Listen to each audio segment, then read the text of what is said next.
Alas 12 na po ng tanghali at 1 Balita Pilipinas na. Handa ka na ba sa patok na negosyo ngayong Pasko? Nako, kung yan ang gusto mo, nako, pakinggan mo tong episode na ito. Hi there, this is Shingitan, your pambansang world coach. Alam mo, magandang negosyo ngayong Pasko ay bakery and pastry business. Ang tinapay at kakanin, parating nasa handaan yan, di mawawala, kaya mahilig kang mag-bake. Ito na yung chance na kung magsimula ang yung mga tinatawag na small orders, ensaymada, leche flan, fruitcake, graham balls, at Christmas cookies. Pangalawa, alam mo magandang negosyo, customized gift decors. Sa panahon ngayon, mas maganda yung personalized na gift na po talaga para meron na tinatawag na originality. Pwede sa mugs, t-shirts, ornaments, ang nauuso. Gamitin mo ang creativity mo para ito ay maging pera. At syempre, saan natin bebenta? I-online mo para mas mabilis. Pangatlo, food tray and catering services. Alam mo kasi, may mga iba ayaw na talaga magluto. Sa dami ng ginagawa, gusto na umorder. Pagkatapos, i-deliver na lang. At syempre, walang handaan na hindi kumpleto ang pagkain. Kaya sobrang in-demand yan. Pang-apat, ang isa pang pwede maganda, Christmas hampers or gift baskets. Perfect na regalo to sa mga corporate giveaways na ayaw na nilang mag-isip. Ang gusto na nila may budget. O, ang budget ko mga 500, 1,000, 2,000, 5,000. Pupunuin mo lang yung baskets ng affordable yet quality items. And syempre, isa pa, alam mo maganda, holiday theme online stores. Usong-uso na po yung online shopping. So magbenta ka, mga pajama, Christmas outfit, party supplies, kahit yung mga pang-exchange gift, yung mga gift na iniisip. Kasi ang dami na po talaga naghahanap ng pang-regalo. Pampasulubong ngayong good holidays na ito at syempre kailangan, di ba, kailangan maging unique ang produkto mo. Kaya nga tips ko sa inyo para lalo lumago itong negosyo nyo, number 1, makisabay sa trend at uso. Pangalawa, leverage on social media. Pangatlo, magbigay lang kayo ng mga limited offers lang para mas ma-excite pa ang customers nyo. So, ang ending po, ang Pasko ay season ng pagbibigay at syempre kasiyahan. Pero tatandaan, pwede rin tong season of opportunities at pagkakakitaan. Sana nakatulong tong episode na ito. Tatandaan, tamang karunungan, tamang disiplina po ang susi sa pagyaman.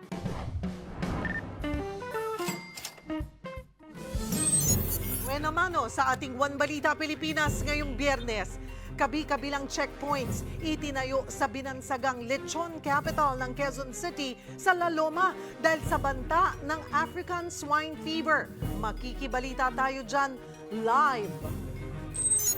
Vice President Sara Duterte, tansyado na raw kung kailan siya babanatan umano ng impeachment trial ng mga mambabatas. I believe next year will be impeachment time, diba? Alice Guo, Cassandra Ong at Tony Yang pinagbigyan na ang apila na maabsuelto sa contempt citation na ipinataw sa kanila ng Kamara. Sa Cebu, lalaking lasing binaril ang kanyang mag-ina, ang tinuturong dahilan, selos. At star-studded pa concert ng MVP Group sa Smart Araneta Coliseum kagabi, handog sa mga kapatid nating patuloy na bumabangon sa magkakasunod na kalamidad ngayong taon.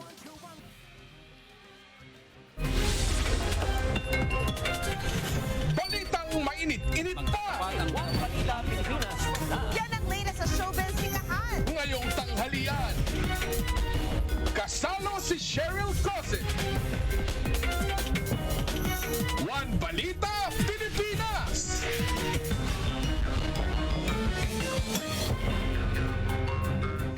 Magandang tanghali, Luzon, Visayas at Mindanao. Nauwi sa pamamaril ang away ng mag-live-in partner sa Cebu. Ang itinuturong dahilan, selos. Para bigyan ng mukha ang balita, Mobile Journal, Kayla Makantan.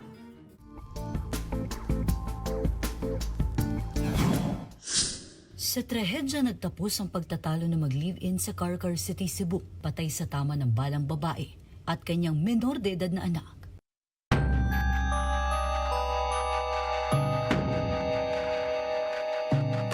Dead on the spot ang mag-inang Genevieve Abella, 38 anyos, at alias Mick, 14 anyos, sa sarili nilang tahanan pasado alas 7 ng gabi nitong Miyerkules, December 11. nang matanggap ng mga pulis ang report na may nangyaring pamamaril sa lugar. Sa ulo ang tama ni Jennifer, habang sa dibdib ang tama ni Meg. Isang kalibre 45 baril ang ginamit ng suspect na kinilala sa alias na Jet.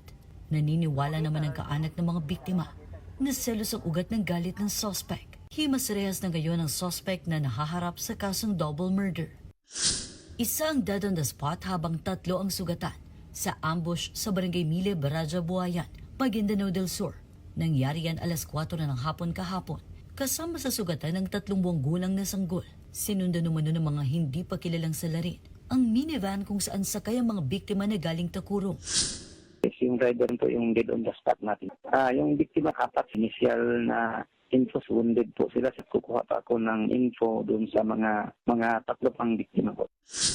Kinilala mga biktima na si Nahara Jane Uto Lumenda, kanyang sanggol, Nunokan Manalindo na nagmamaneho noon at isa pa na hindi pinangalanan.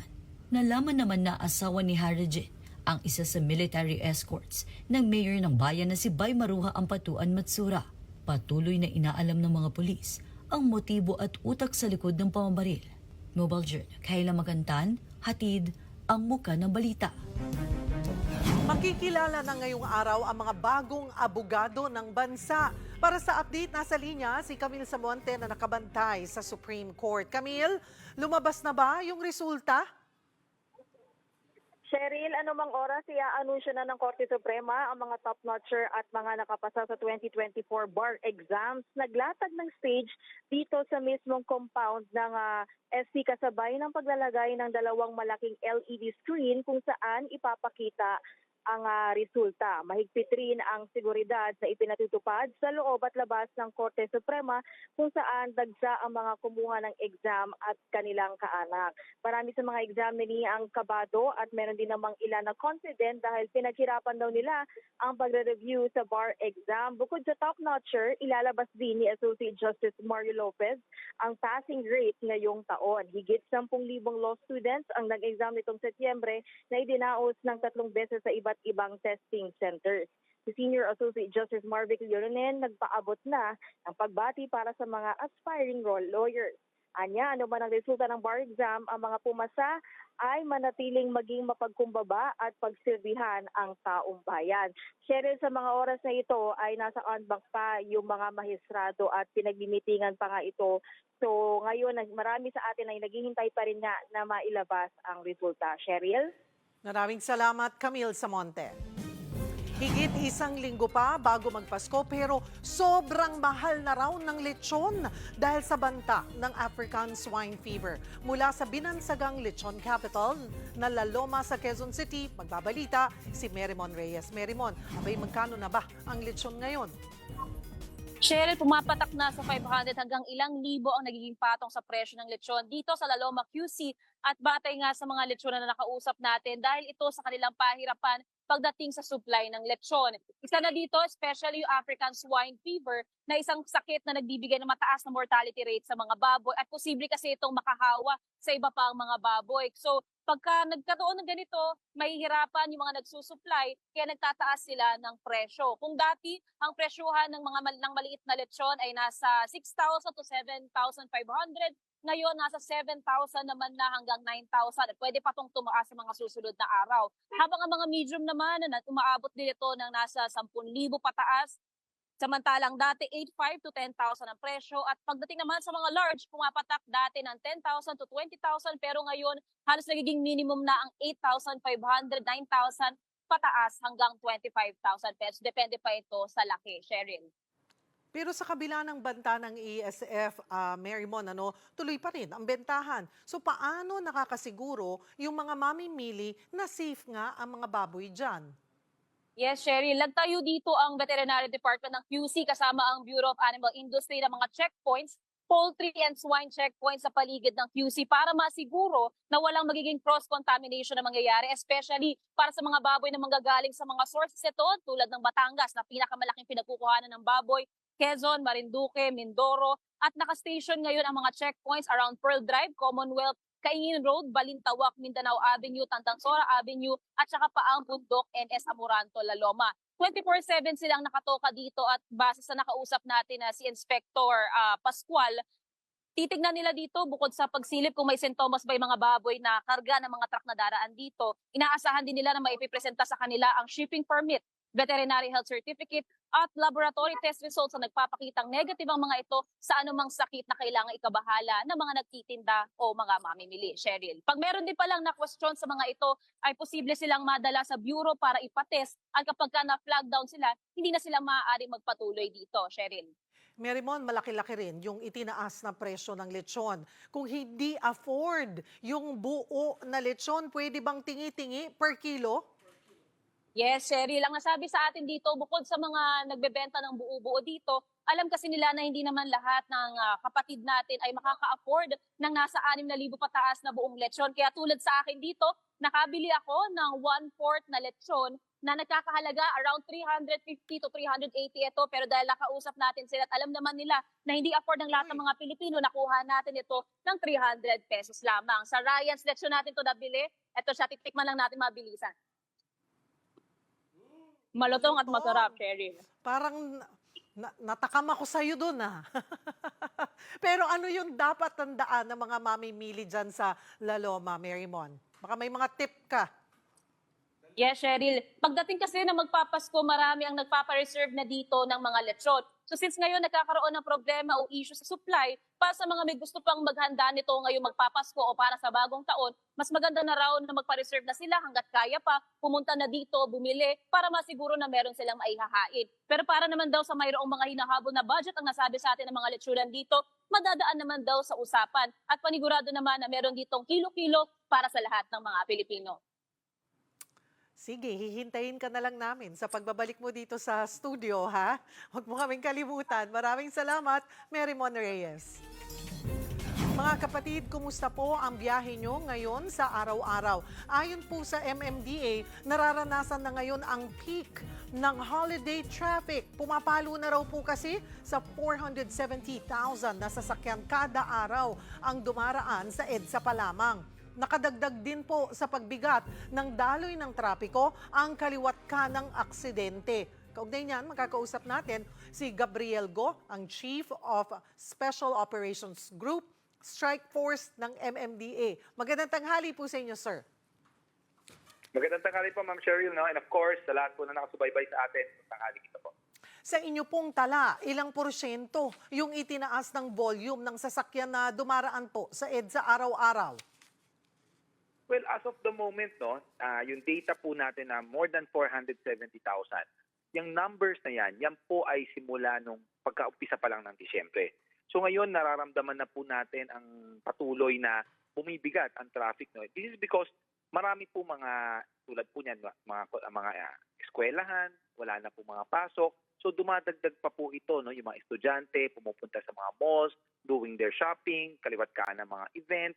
So dumadagdag pa po ito ng around 10 to 15% towards the Christmas day itself po.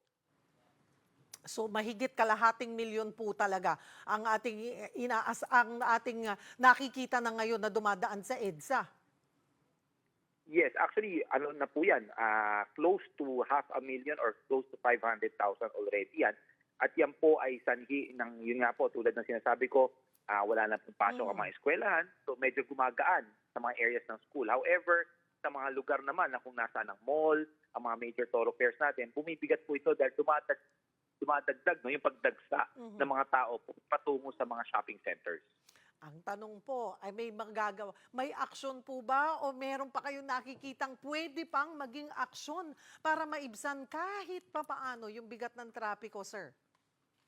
Alam mo, Ma'am Cheryl, no, with the current scenario and situation ng ating mga kalsada, ang short-term solution po natin dito is yung strict enforcement. Unang-una, yung paglilinis ng mga illegal parking, mga obstruction sa mga bangketa because napakalaki po ng porsyento ng traffic is being caused by illegal parking. Bakit?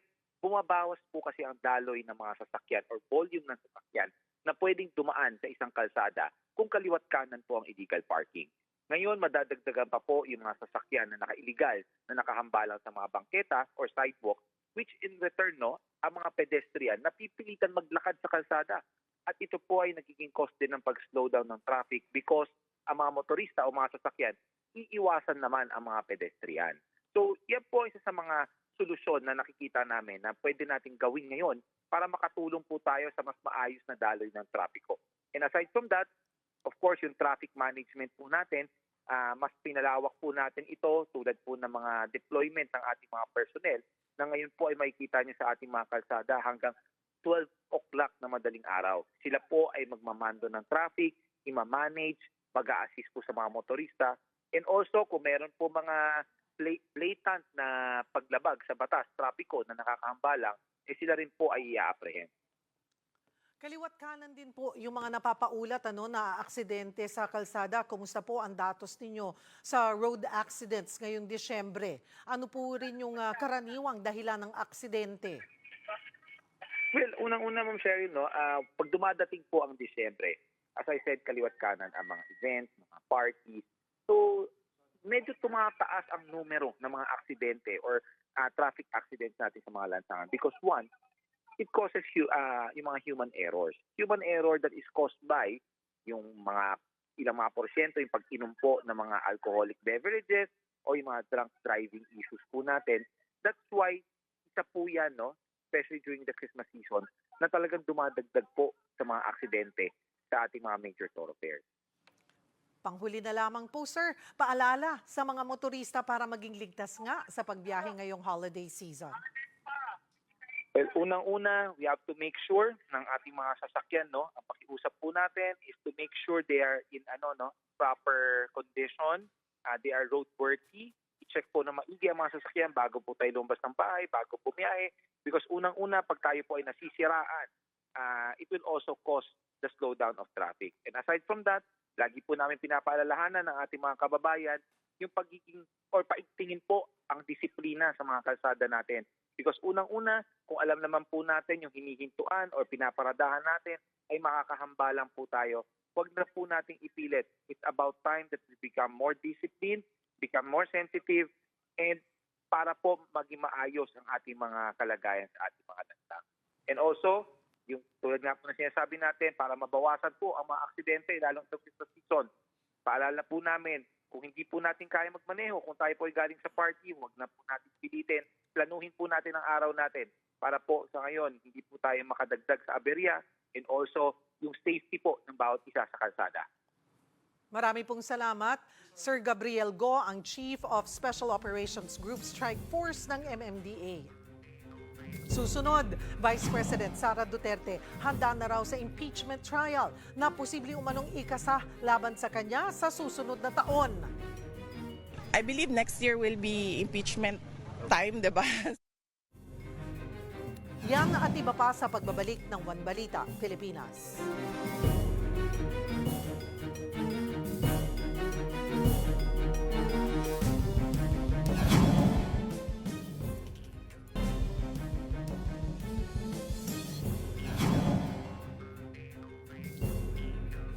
Ngayong papalapit na ang Pasko, nagpaalala ang Department of Trade and Industry na maging masinop sa pamamili at protektahan ang sarili laban sa scam. Kaugnay niyan, makakausap natin si Vivienne Alarcado, Assistant Chief ng DTI Consumer Protection and Advocacy Bureau. Magandang tanghali po sa inyo, ma'am. Magandang tanghali din po. Ngayon pa lamang po, marami na po ang namimili ng pangregalo at pang Noche Buena. Ano po ang tips ninyo para mas makatipid yung ating mga kapatid? Okay po. So, sa kabila po ng kalamidad na ating naranasan, ang hangad po ng DTI ay makapagbigay ng kasiyahan sa ating mga pamilya ngayong Pasko. Alam natin na tuwing Pasko, maraming pamilya ang nag-all out sa mga handa at paghahanda. Kaya ayaw naman namin na magdikta ng budget sa kanila. Ang layunin po ng DTI ay tulungan ng mga consumer na maging wais at makapagplano ng maayos, lalo't higit ay magamit nila ang kanilang karapatan na pumili at kaakibat naman ito ay ang kanilang obligasyon na magkumpara sa mga pagpipiliang produkto. Sa ganitong paraan po, maiiwasan po ang mga hindi inaasahang gastos at mas magiging magaan ang paghahanda para sa Pasko. Mga tips po, isa po dito, kung nagpaplano po kayong mamili ng pang Noche Buena, i-download po ang price guide sa aming website. And then kung nagbabudget naman po, maaari po nilang hanapin ang aming SKUs na may markang star o Christmas tree. Then gamitin po ang inyong karapatang pumili, i-check ang label ng produkto. Dapat po nakalagay po doon ang expiration date at of course yung presyo. And then mag-take advantage po tayo sa mga promo and bundles. Then i-report din po sa DTI kung may mga makita po kayong mapagsamantala sa mga presyo at hindi po kailangan magmadali ng consumers na mamili dahil wala naman pong nakaambang pagtaas na presyo. Sinabi na po ito ng mga manufacturers na mananatili ang presyo ng mga ito hanggang katapusan ng taon. Pero kung may iba pang konsiderasyon tulad po ng ayaw na nilang magastos pa sa iba ang budget, na nakalaan para sa Noche Buena o kaya ayaw nilang magmadali sa huli, mas maganda pong mamili na ngayon. And then para naman po sa pagbili ng mga produkto online, ng mga pangregalo sa ating mga inaanak at mahal sa buhay, kung bibili online, kailangan po i-check nito kung ito po ay sakop sa mandatory certification ng BPS or yung Bureau of Philippine Standards at i-verify po kung may PS mark o ICC sticker ito. Then tingnan at siguraduhin may detalye ng seller, warranty at polisiya sa refund at return. And then importante po mag-ingat po sa too good to be true o masyadong mababang presyo, hindi tugma o kulang sa product information, mababa o walang customer feedback or reviews, hindi kilala o mapagkakatiwalang website o platform, and then wala pong ligtas na paraan ng pagbabayad. Then pressure tactics, at ang ehemplo po nito ay yung limited time offers, only a few items left na naka-disenyo upang madaliin ang ating mga mamimili. And then i-check din natin kung compatible ang bibilihin gaya ng paggagamit ng electrical outlets, lalo na kung hindi ito local na produkto. And then ugaliin po nating basahin ang tamang paggamit ng biniling produkto at serbisyo. Sakali man po na nabiktima na ng scam or may mga reklamo po sila sa mga gusto nilang i-return or mga exchanges, saan po ba pwedeng magpatulong? Meron po tayong mga ahensya po na nagpapatupad po ng ating Consumer Act. Nandyan po ang DTI. Pwede pong sa aming mga social media sites. And then sa DOH at saka po sa Department of Agriculture. Marami pong salamat, Ms. Vivienne Alarcado ng DTI.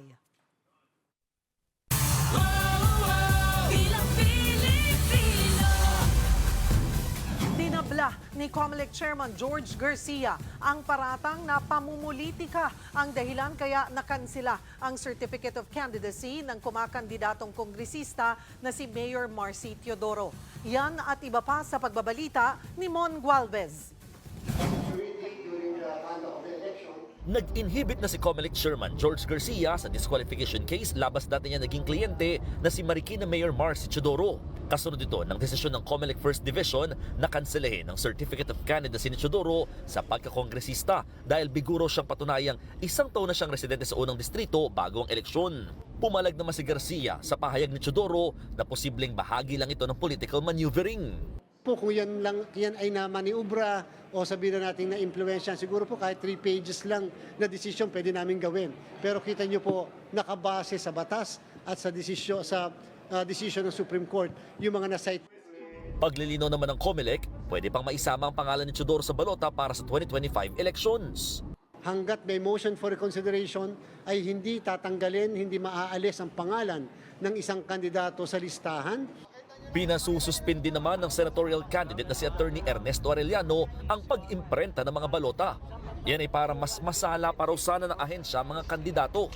Sa investigasyon namin, merong mga kandidato na nagtataglay ng 2 nationalities. So kaduda-duda yung kanilang sincerity na maging Pilipino. Wala mang pinangalan ng kandidato pero nakatakda rin daw nilang hainan ito ng disqualification cases. Sabi naman ni COMELEC Chairman George Garcia, pinal na ang 66 na senatorial candidates na mailalagay sa balota. Minabuti na rin nilang iurong sa January 6 ang pagsisimula ng pag-imprenta ng mga ito imbis sa huling linggo ng Disyembre. Pagka po kasi minadali namin, sasabihin naman ng mga respondents na iba, kaya yan minadali dahil sa gusto nila makapag-imprenta kagad ng balota.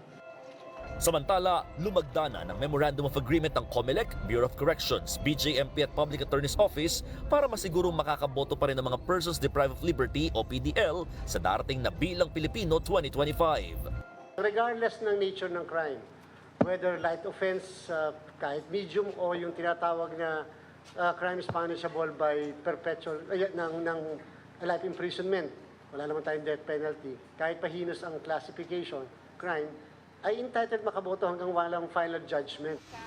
Papayagan na rin makaboto ang mga PDL sa lahat ng posisyon ng gobyerno kumpara sa dating pawang national election slots lamang. Sa ngayon, aabot sa halos 70,000 ang nagparehistrong PDL.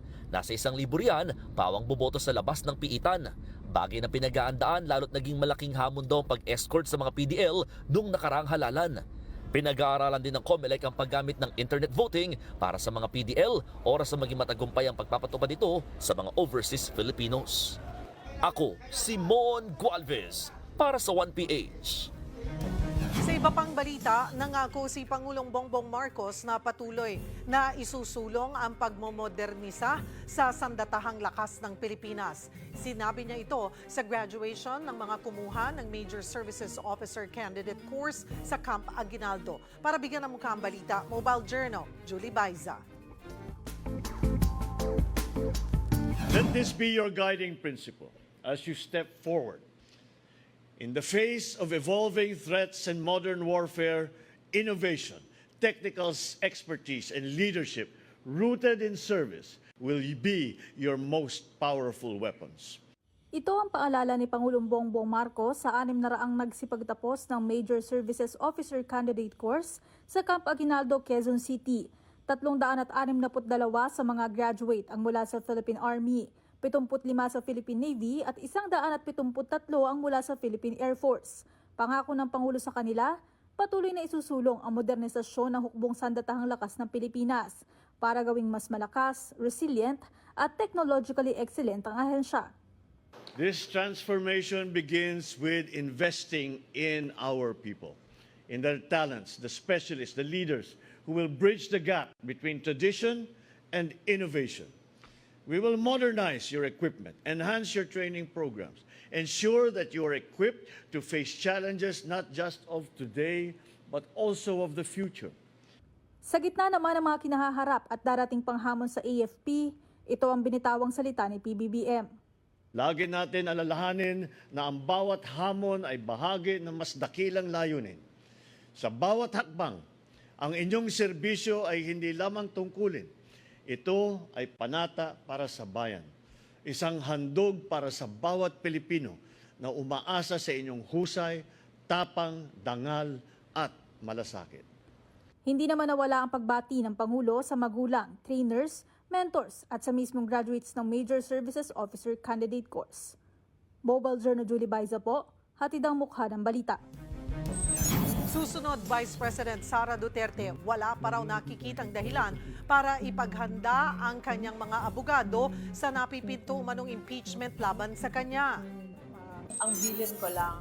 At dating Vice President Leni Robredo, ibinahagi ang natutunan nila matapos tamaan ng magkakasunod na bagyo ang Naga City sa Bicol.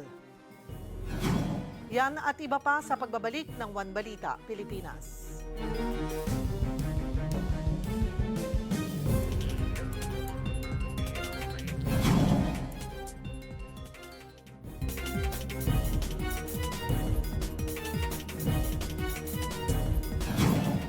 Naniniwala si Vice President Sara Duterte aarangkada sa 2025 ang mga impeachment complaint laban sa kanya. Mas gugustuhin din daw niyang kumuha ng private security kung papalitan ang mga pulis at sundalong nagbabantay sa kanya ngayon. Magbabalita si Bril Montalvo. I believe next year will be impeachment time, diba? Kung si Vice President Sara Duterte ang tatanungin, sa susunod na taon maaaring umusad ang nakaambang impeachment trial sa kanya. Sa ngayon, may 2 impeachment complaint nang inihain sa Kongreso laban sa bise. Hindi pa raw niya natatanggap ang articles of impeachment, kaya hindi pa ma-activate ang mga abogadong didepensa para sa kanya. So wala pang official arrangement, professional arrangement with the lawyers, pero on standby sila. Samantala, hindi raw tatanggapin ni VP Sara sakaling maipalit sa mga sundalo at pulis na nakabantay sa kanya. Sabi kasi ni AFP Chief of Staff General Romeo Bronner Jr., kailangan palitan ang mga tauhan ng Vice Presidential Security and Protection Group o VP-SPG. Yan ay para bigyang daan ang investigasyon sa nangyaring komosyon sa paglipat noon sa ospital kay OVP Chief of Staff Attorney Zulaika Lopez. Pero sabi ni VP Sara, baka kukuha na lang sila ng private services. There are professional security services. So that's not considered as a private army. Walang ibinigay na dahilan si VP Sara kung bakit ayaw niyang papalitan ang kasalukuyan niyang security details. Ayon naman sa AFP, profesional ang kanilang hanay para protektahan ang bise. So hindi po kami magdi-detail ng walang kakayanan na gampanan po ang ganyang misyon. Maging ang PNP, nalulungkot dahil para raw walang tiwala sa kanila si VP Sara. That's sad to hear na hindi po tayo pinagtitiwalaan, but we want to assure our Vice President, sisiguraduhin po natin na ibubuwis po ng mga security forces yung buhay po nila para protektahan po yung kanilang prinsipal. Sa kabilang banda, pinangunahan naman ni Pangulong Bongbong ang command conference ng PNP sa Campo Crame. Pero hindi raw ito loyalty check sa Pangulo. There's no need for loyalty check. We know our mandate, we know our limitation, at hindi tayo mawawala sa focus because of some political noise.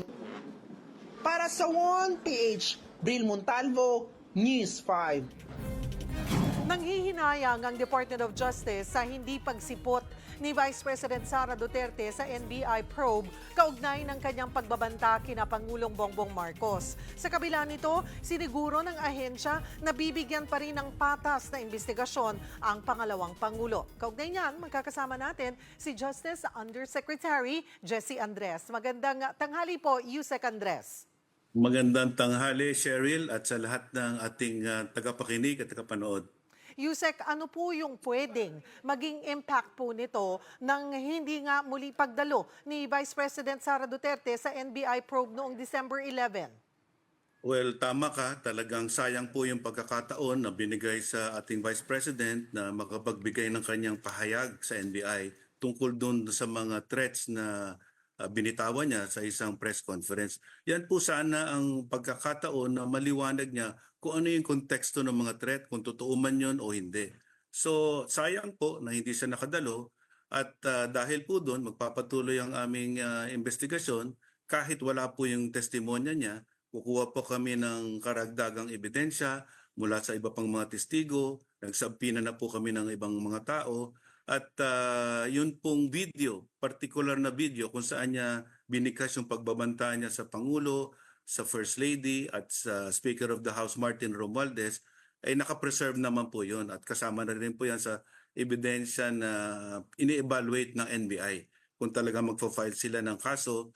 At kasama po dyan, hindi lang grave threats, posible pong violation ng anti-terror law at sedition. Ngunit ine-evaluate pa po yan at hihintayin natin ang rekomendasyon at report ng NBI na dadalhin po sa Department of Justice. May balita na rin po ba kayo doon po sa sinasabing, di ba they'll try to trace or hanapin yung sinasabing posibleng kinausap ni VP na Tama para po yan. for possible nga na pagpatay? Yeah, since day one po, the intelligence community has been engaged to identify that particular individual that the Vice President was referring to. Meron po siyang tinutukoy na particular na tao na kinausap na niya at binigyan niya po ng instruction na patayin ang tatlong individual. In-identify rin niya po yung mga pangalan at siniguro niya na pag may mangyari sa kanya, ituloy-tuloy hanggang mamatay silang tatlo. At ang sabi po, yes, at it is no joke. Kaya po, nagkaroon na po kami ng malalim na investigasyon dyan at patuloy po ang trabaho ng ating kapulisan, NBI at intelligence community to identify that particular individual. At yung tao na yon, kung nakikinig man siya, kung siya mismo ay susuko at magbibigay ng kanyang paliwanag, tatanggapin po namin para hindi na siya madamay sa posibleng kaso. Sa isang press con, sinabi po ni VP Sara Yusek na hindi na niya inaasahan na mabibigyan nga po siya ng patas na investigasyon dahil daw sa sinabi niyong a threat is a threat. Ano po ang inyong reaksyon on this? Well, yung akin pong paglilinaw na a threat is a threat because ang sinasabi po nila pag conditional threat po ay hindi naman po labag sa batas. Yan po ay nililinaw ko lang na ayon sa ating revised penal code, kahit po may kondisyon ang isang banta, ito po ay pinarurusahan pa rin. Hindi po ito prejudgment.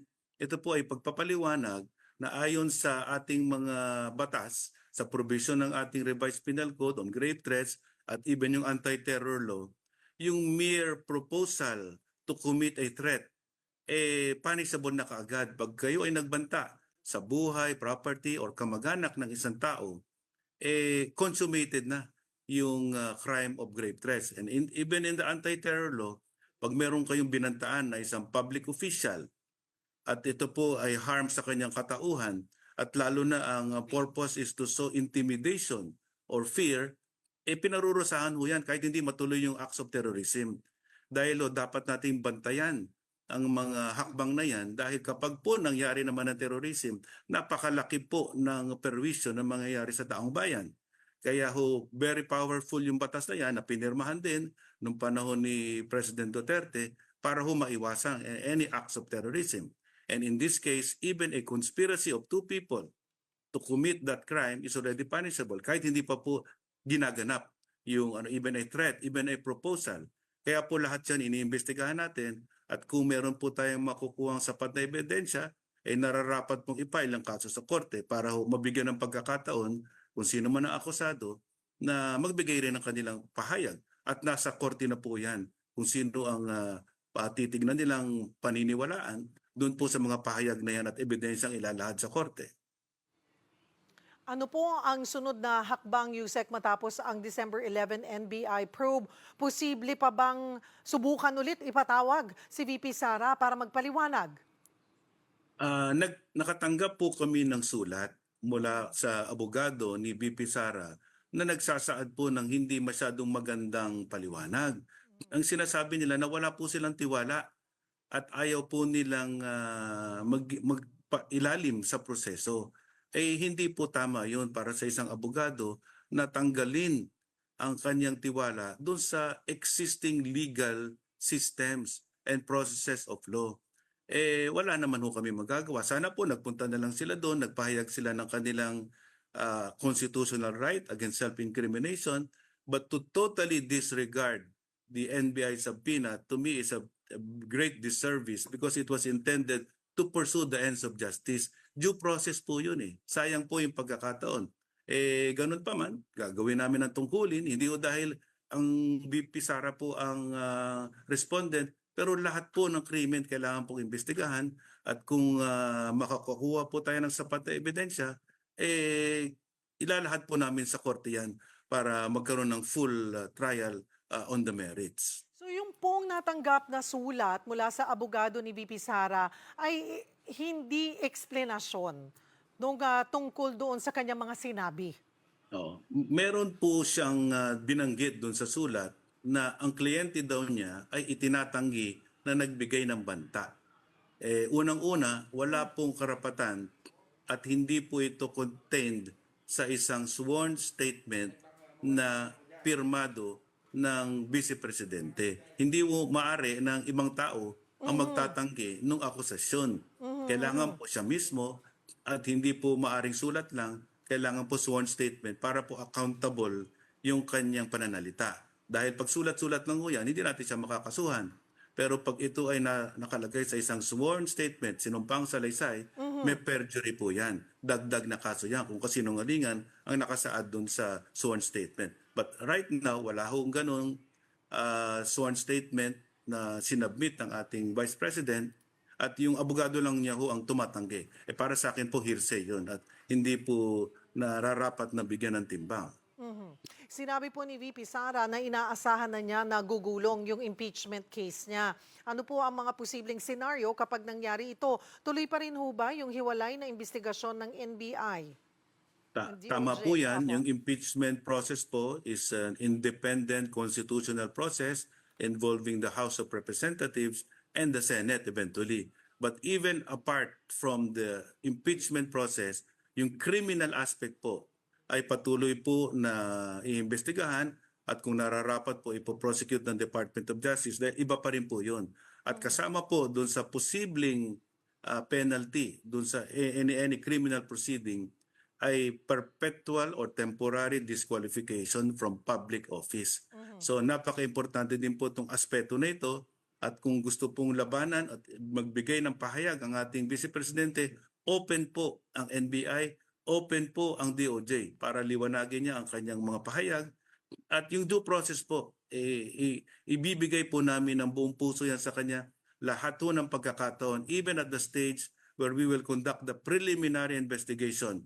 If NBI recommends the filing of the case, ang susunod po dyan na proseso ang tinatawag preliminary investigation to be conducted by a panel of prosecutors of the Department of Justice. Another opportunity po yan para sa ating pangalawang Pangulo na magbigay ng kanyang counter affidavit o paliwanag. At hihintayin po natin yan, bibigyan po natin siya ng lahat ng pagkakataon para humasunod ang rule of law. Doon lang po tayo sa proseso ng batas. Yusek Andres, kailan po ninyo inaasahan maibibigay po ng NBI sa DOJ yung kanilang recommendation or matatapos po yung kanilang investigasyon? Well, hindi ko pa alam pero narinig ko sa isang pahayag ni NBI Director na baka early January ay matapos na nila ang report. Hindi ko sila minamadali at gusto ko kung maging mabuti ang kanilang pagsisiyasat ng ebidensya at pagdating po ng report nila sa DOJ, repasuhin namin, evaluate namin, and if warranted, we will do our duty, whether to dismiss it or to file it in court if we have sufficient evidence to prove the crimes charged. Hintayin po natin yan early January. At kalaruhin lamang din po natin, umusad or hindi ang impeachment proceedings laban kay VP Sara ay magtutuloy-tuloy itong ginagawa ng NBI at DOJ. Tama po yun. Matutuloy po ang investigasyon at possible prosecution kahit matuloy po ang impeachment proceedings. Dahil iba naman po ang layunin nun ng impeachment proceedings. It is to remove the Vice President from office. At kami naman po, ang layunin namin is to determine whether there is criminal liability on the acts of the Vice President. Marami pong salamat sa inyong oras, Undersecretary Jessie Andres ng DOJ.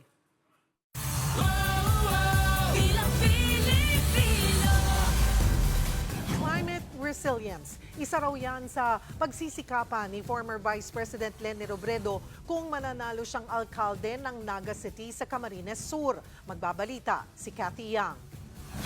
Ang bilin ko lang to the Angat Buhay family is that always be on the lookout for spaces that are available for us. Whether those spaces are big or small. The challenge always is we fill up those spaces. So kami, we're very agile, we're very flexible. We don't do long-term planning. We just have advocacies like education, health.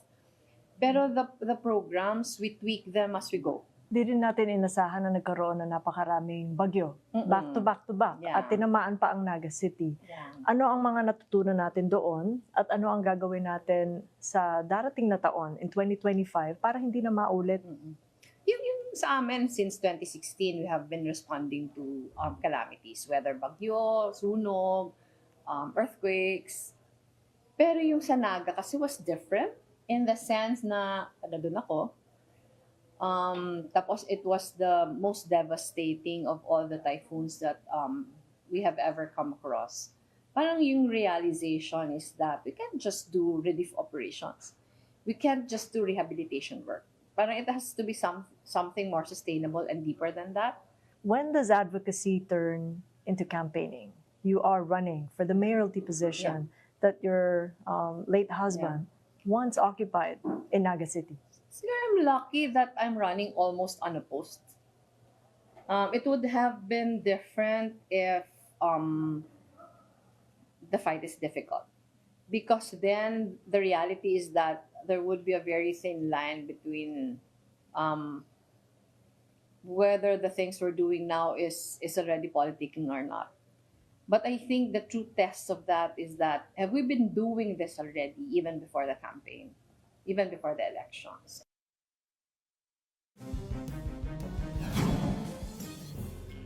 Abangan ang kabuuan ng panayam kay former VP Leni Robredo sa The Long Take sa One News alas 6 ng gabi.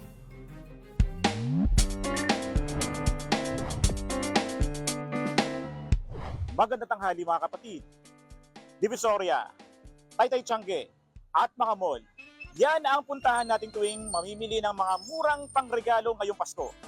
Samut-sari kasi ang pwedeng mabibili dyan para sa mga taytang budget. Ang tanong, anong naisip mong regalo sa sarili mo ngayong malapit na ang Pasko? Tara samahan niyo ako at magtatanong tayo dito. Ang regalo ko sa sarili ko bilang head of the family, sana yung financial crisis, malusutan, and then sa next New Year is healthy and then more blessing. Ang gift ko sa sarili ko is good health. Kasi for this year, ilang beses na-hospital ako for 10 days. So I want to achieve a good health not for myself but also for my family. Ireregalo ko sa sarili ko ngayong magpapasko. I want to be with my sisters. I want to enjoy the season with them, to have happiness, peace of mind, and the joy of Christmas. Sharing my blessings to my family and friends in Iriga City. Sa mga gamit ko na magagamit ko sa susunod na taon, etong taon po. Kagaya ng sapatos, damit. Ako ang inyong hani ng bayan, ang tunay at nag-iisang pantanggal umay sa pananghalian.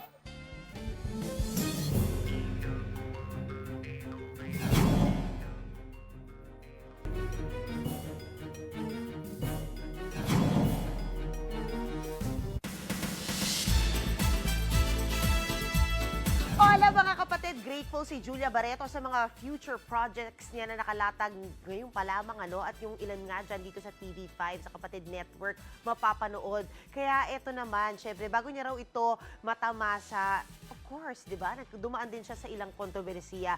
So meron siyang mga words of wisdom tungkol dito. Narito pong report. Sa sobrang laki at cute, talagang agaw pansin ng 6-month-old giant poodle ni Julia na si Fitz. Isinama niya kasi ang alaga sa kanyang intimate fan meet and media con. I hope okay na sa'yo, nagawan kayo ng eksena. Oh my gosh, he can take it away. He can have his own press con if he wants. Tingnan lang natin kung masasagot niya yung mga tanong niyo. First big dog daw ito ni Julia at na-impluwensyahan siya na i-adopt ito dahil sa animal lover niyang nobyo na si Gerald Anderson. Ang tanong, sinong mas fave ni Fitz? Si Gerald. Yeah, he's really good. He's like a dog whisperer. Going back to Julia, aminado siya na talagang naging laid back and mas open na siya sa press recently. Dala na rin daw ng maturity at gratitude niya sa mga blessings sa kanyang karera. Next year, may 2 teleserye si Julia, ang isa nito sa TV5. At first time din niyang mag-host para sa Artista Academy Comeback. Kaya di maiwasang maging emosyonal siya. I don't know if you've noticed, but the word that always just comes out of me is just I'm so grateful because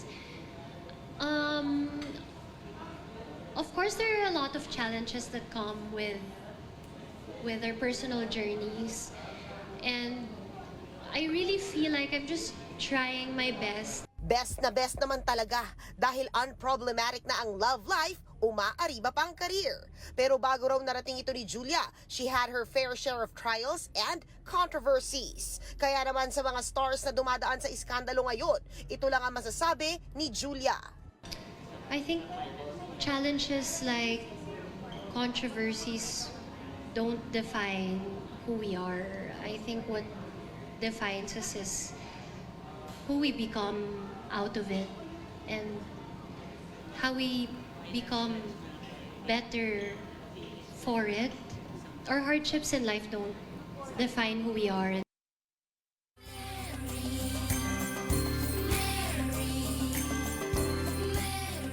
Maya Hangover pa nga tayo sa sobrang saya ng Concert for a Cause ng MVP Group kagabi sa The Big Dome. Pamasko rin daw yan para sa mga kapatid natin ngayong taon na binagyo. Concert for a Cause pala talaga. No? Para bigyan po ng mukhang balita, nandito po si Mobile Journal Amy Atienza.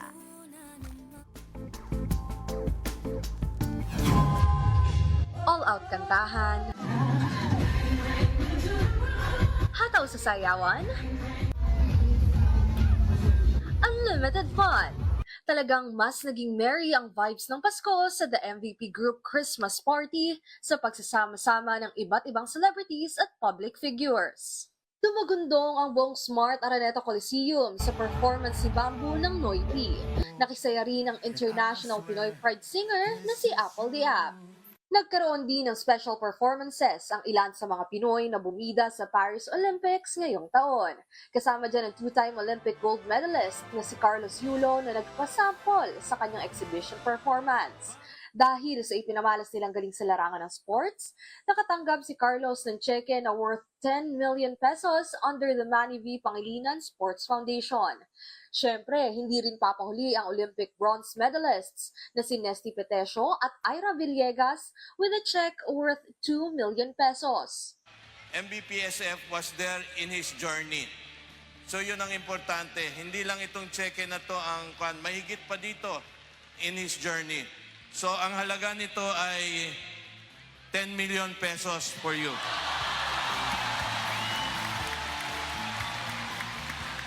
Nagningning din naman ang mga tala kasama ang Asian pop superstar Sara Geronimo. And of course, kasama rin sa saya ang tandem nila Tito Vic and Joey with the It Bulaga family. All smiles ang mga dumalo dahil sa iba't ibang rendition ng Rock Baby Rock at hindi mawawala ang batuhan ng mga punchline mula sa TVJ. Baby Rock, kaya na. Hindi natin siya malis ka nga. Dumari ka to, gumastos ka. Ay,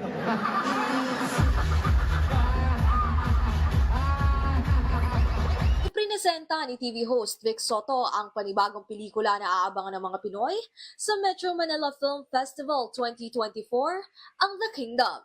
Kasama niya ang mga cast na sina Piolo Pascual, Christine Reyes, Sid Lucero at iba pang mga celebrities mula sa Media Quest Ventures. But I can assure them, kung naganda sila sa trailer, mas magaganda sila sa pelikula. Yeah, you just have to see it for you to realize the kind of pain you have to go through to be able to get redemption in the end. Mas marami pang artist ang ipapakita sa two-part television broadcast nito sa December 15 at 22, 5:30 p.m. sa TV5, Sari-Sari, Buko Channel at 1PH. Mobile journalist, Amy Atienza po. Hatid ang mukha ng balita. Ito pa ang dapat abangan, guys. Ngayong Sunday na po ang year-end special ng 1PH at 1News. Yan ang 5 para sa 2024. Tapos po dito ang 5 pinakamalalaking balita sa taon na ito. December 15 yan, 7 p.m. sa 1PH at 8 p.m. naman po sa 1News. Yan ang latest sa showbiz. Balik sa'yo, Cheryl. Thank you, MJ. Mga kapatid, 12 days na lang, Pasko na. At yan po ang mga bumabanderang balita at public service sa inyong tunay na kasalo sa tanghali. Saluhan niyo po kami ulit sa Lunes dito sa Balitaang magpapabusog sa inyong kaalaman. Ako po si Cheryl Cosin. Kami ang 1PH, teleserbisyo para sa Pilipino.